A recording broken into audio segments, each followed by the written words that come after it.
안녕하세요. 문화의 놀자의 문화쌤입니다. 오늘은 월정교에 왔습니다. 이곳은 경주하면 빼놓을 수 없는 코스이자 사진 찍기 너무 예쁜 곳이죠. 또한 제가 올려둔 주제 신라 불교편의 마지막 코스이기도 합니다. 오늘도 쉽고 재밌게 들려드릴게요. 여러분들이 만약 이곳에 사랑하는 연인과 함께 오게 된다면 이 월정교를 건너기만 해도 그 사랑이 깊어진다는 마법에 걸릴 것입니다. 제가 그 이야기 속으로 데려다 드릴게요. 가시죠. 월정교의 키워드는 월정교에 얽힌 깊은 사랑, 요속공주와 요속궁, 삼국사기 속의 월정교, 그 다음에 발굴, 그 다음에 월정교 보는 포인트, 이렇게 알려드릴게요. 첫 번째 키워드, 월정교에 얽힌 깊은 사랑 이야기입니다. 이 월정교는 원효대사가 무열왕의 부름을 받고 궁궐로 들어갈 때 마중 나온 신하를 본 후 물에 빠진 달이죠. 그 젖은 옷을 말리기 위해 궁궐에 3일간 머무르는데요. 그때 요속공주가 있는 요속궁으로 가서 공주를 만나게 돼요. 신라 승려의 자리를 내놓을 만큼 깊은 사랑에 빠지게 되죠. 두 번째, 김유신이 통일에 대한 대업을 이루기 전에 깊이 사랑했던 여인이 있었는데요. 바로 이 월정교 건너편 도당산 서쪽 청관사라는 절에 있던 신녀입니다. 김유신이 이 여인을 너무나 사랑한 나머지 수시로 이 다리를 건너 신녀를 만나러 다녔지요. 반대하던 부모님들을 뒤로한 채 하루가 멀다 하고 김유신의 말은 이 다리를 건넜을 겁니다. 그러던 어느 날 어머니에게 큰 꾸지람을 들은 김유신이 이제 더는 신녀를 만나지 않겠노라 다짐을 하였지만 너무나 보고 싶고 괴로운 나머지 술을 많이 먹고 취하게 됩니다. 그런데 눈을 뜨니 여기가 어딘가요? 자신의 말이 항상 지나오던 월정교를 건너 찾아온 곳은 천관사 신녀의 절이었던 거예요. 김유신은 그 고통을 참으면서 그때 자신의 말에 목을 잘랐다고 하죠. 이 월정교는 정말 사랑이 깊어지는 다리인 것 같습니다. 두 번째 키워드, 요속공주와 요속궁입니다. 월정교에 얽힌 이야기 속 인물 중에 원효대사와 김유신 이야기는 있는데 요속공주에 관한 이야기는 많지 않은 것 같아요. 저는 오늘 요속공주에 대한 이야기를 좀 해드릴까 합니다. 요속공주는 태종무열왕의 딸인데요. 원효대사를 만나기 전에 김원문이라는 화랑과 결혼을 했었어요. 그런데 김원문이 조천성 전투에서 백제군에 패하여 전사하고 맙니다. 여기서 조천성은 지금의 충북 옥천입니다. 태종무열왕의 사위인 김우문이 목숨을 걸고 싸우다 죽음을 맞이한 곳이죠. 요속공주에게는 두 딸이 있었는데요. 둘째 딸이 나중에 신문왕의 왕비인 신목왕후가 됩니다. 남편을 잃고 슬픔의 세월을 보내던 요속공주는 원효대사의 설법을 듣고서 불교에 더 심취했고 대사를 연모하게 되어 마음을 담은 승복과 모란꽃을 선물하면서까지 애정을 표시하기도 했대요. 처음에는 원효대사가 냉담한 태도를 보였다고 하네요. 그러나 그 뜻을 하늘이 맺어준 걸까요? 40대였던 원효대사의 아이를 가지게 되죠.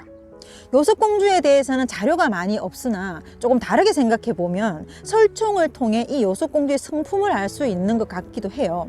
두 명의 대단한 인물을 있게 한 이 요석이라는 존재가 아주 커다란 자양분 역할을 하지 않았을까 생각해 봅니다. 요속공주의 자녀 교육이 자식을 버린 아버지의 모습으로 가르치거나 수시로 떠나기만 하는 원효대사를 원망했다면 설총이 효자로 길러지거나 아니면 아버지처럼 소선거사가 되어 제자를 가르치는 일이 없었을 것 같습니다. 오히려 요석은 원효로 하여금 아무에게도 걸림없이 불법을 펼칠 수 있도록 내조 아닌 내조를 한 불교적인 도반이 아니었을까 생각해 봅니다. 요속공주는 진흙 속에 피는 연꽃처럼 자신을 희생해서 불교의 꽃을 피운 보살상이 아니었을까요? 그럼 요속궁은 어디였을까요? 요속궁은 지금의 경주 향교 자리에 있었다고 볼 수 있습니다. 왜냐하면 향교라는 이름은 조선시대 때부터 불렸잖아요. 그럼 고려시대 때는 이 향교를 뭐라고 불렀을까요? 바로 향학이라는 이름으로 불렸어요. 그리고 그전 신라시대 때는 국학이라고 불렸죠. 이 국학은 신라시대 교육기관인데요. 설총이 신문왕 때 국학을 만드는 데 주도적인 역할을 하면서 본인 집을 국학 자리로 내놓았다고 합니다. 그래서 지금의 향교가 설총의 집이었고 그곳이 요속궁이었다는 것을 추측할 수가 있는 것이죠. 이 월정교는 바로 경덕왕 19년에 신라왕경 건설 막바지 단계에서 만들어진 대규모 국가 교량 사업이었어요. 경덕왕 때를 잠깐 말씀드리면 56명의 신라왕 중에서 삼국을 통일한 왕이 30대 문무왕입니다. 신라는 문무왕 이후에 4명의 왕을 거치면서 통일이라는 대업을 이룬 후에 일어나는 여러 가지 상황들을 겪고 35대 경덕왕 때에 와서야 통일신라의 최전성기를 맞이하거든요. 최전성기의 시대였다는 것은 나라가 안정된 상태였기 때문에 문화가 꽃을 피울 수 있었던 거죠. 경덕왕 시절에 만들어진 것들을 보면 불국사, 석굴암, 황룡사 대종, 에밀레종이라는 별명을 가진 성덕대왕 신종도 이때 만들어지기 시작을 했어요. 물론 이 종의 완성은 아들 해공왕 때 하게 됩니다. 뿐만 아니라 굴불사도 창건을 했는데요. 여기서 굴불사는 백률사 입구에 사면석불 불상 남아있는 곳 있습니다. 백률사 영상을 여기다 올려둘게요. 보시면 되세요. 그리고 각 사찰의 탑, 불상의 제작에도 힘을 많이 썼고 불교 문화 발전에도 크게 공헌한 왕입니다. 월정교는 고려 후기 충렬왕 때 한번 중수했다라는 기록이 남아 있는데요. 이를 통해서 최소 520년 이상 존속되었던 것으로 추측하고 있습니다. 이 드론이 세 번째 키워드 삼국사기 속의 월정교입니다. 삼국사기 경덕왕 편에는 2월 궁궐 안에 큰 연못을 파고 또한 궁궐 남쪽 문천 위에 월정과 춘향 두 다리를 놓았다는 기록이 있습니다. 여기서 문천은 월정교 아래 흐르는 이 물길을 말합니다. 월정은 월정교이고 달을 의미해서 월성 서쪽에 놓여졌고 춘향은 다른 이름으로 일정교라고 하는데요. 이는 해를 의미해서 궁궐 동쪽에 놓여졌죠. 일정교의 위치는 문천을 따라 박물관 가기 전 오른쪽에 있습니다만 지금은 찾아볼 수가 없습니다. 그리고 사실 원효대사가 빠진 다리는 이 높은 월정교가 아니라 월정교와 지대를 같이 서는 바로 아래 유교라는 나무다리였어요. 유교는 650년대 태종무일왕 때 만들어졌고 월정교는 100년 후인 760년대에 만들어졌죠. 그래서 김유신 장군이 태종무일왕과 동시대 사람이니까 김유신 말이 달려간 다리도 유교였겠죠. 월정교와 일정교 이 두 다리에는 매우 중요한 임무가 있었어요. 왕족이 머물렀던 월성과 신라 백성의 산 남산을 이어주는 다리죠. 남산은 신라인들의 성지와 같은 산이고 왕실과 이 산을 이 두 다리가 연결함으로써 완전한 불국토를 만들고자 했던 염원을 이룬 것이죠. 신라가 불국토를 완성하는 데 있어 맨 마지막 퍼즐이 이 두 다리로서 완성된 것입니다. 어떠신가요? 월정교 새롭게 보이지 않나요? 네 번째 키워드는 발굴입니다.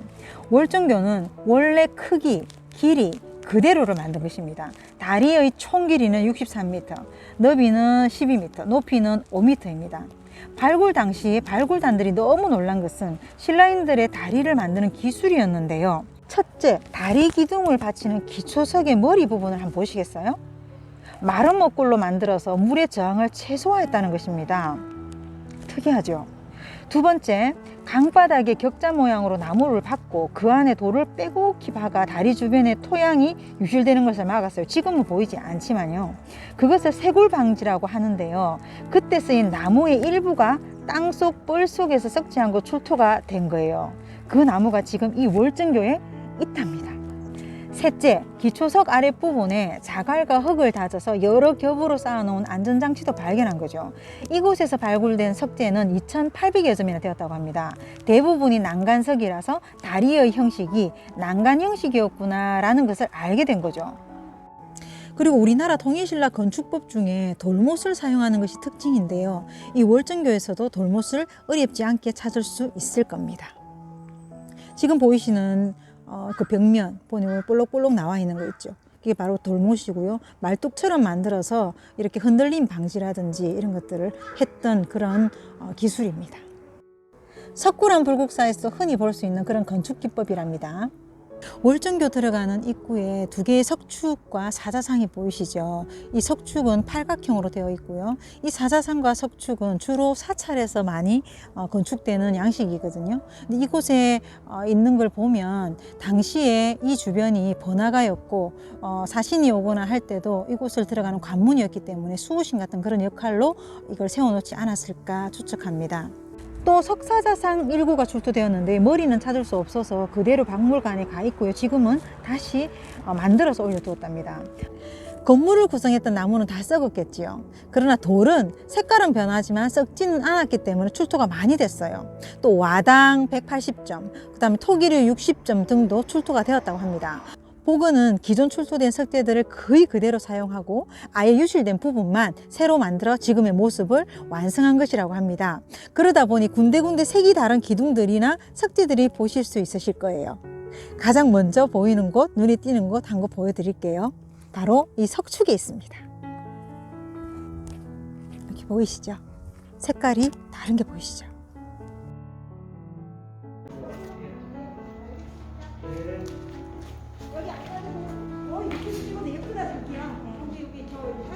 이건 그냥 한 바퀴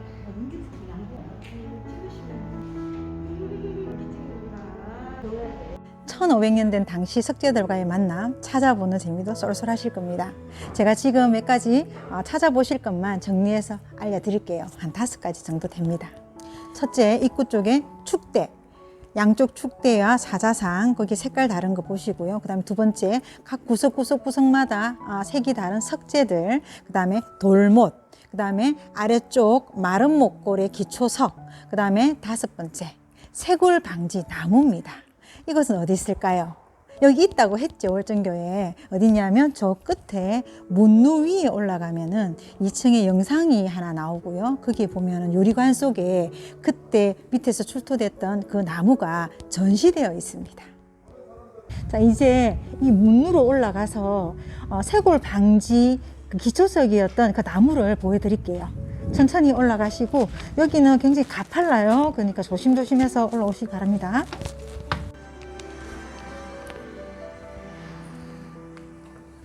왕경도 한번 보세요.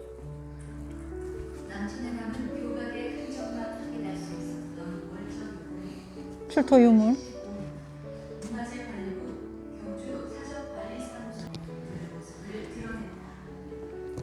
이것이 바로 쇄골 방지 목입니다.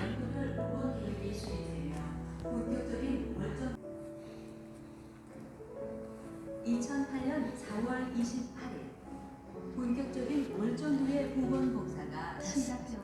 1500년 전에 만들어졌던 다리, 달처럼 깨끗하고 해처럼 따뜻한 아름다운 다리. 신라 왕실과 신라 백성을 이어주는 지붕 있는 최고급 다리죠. 불국사의 완성 퍼즐이며 사랑을 더 깊게 만들어주는 다리, 그것이 바로 이 월정교입니다. 오늘도 도움이 좀 되셨나요? 다음 코스는 신라의 발전이라는 테마를 가지고 첫 코스 선덕여왕릉으로 가보겠습니다. 테마 순서는 아래 더보기에 있으니 참고하세요. 아는 만큼 보이고 보이는 만큼 사랑하게 됩니다. 문화재 지킴이 문화쌤이었습니다. 안녕.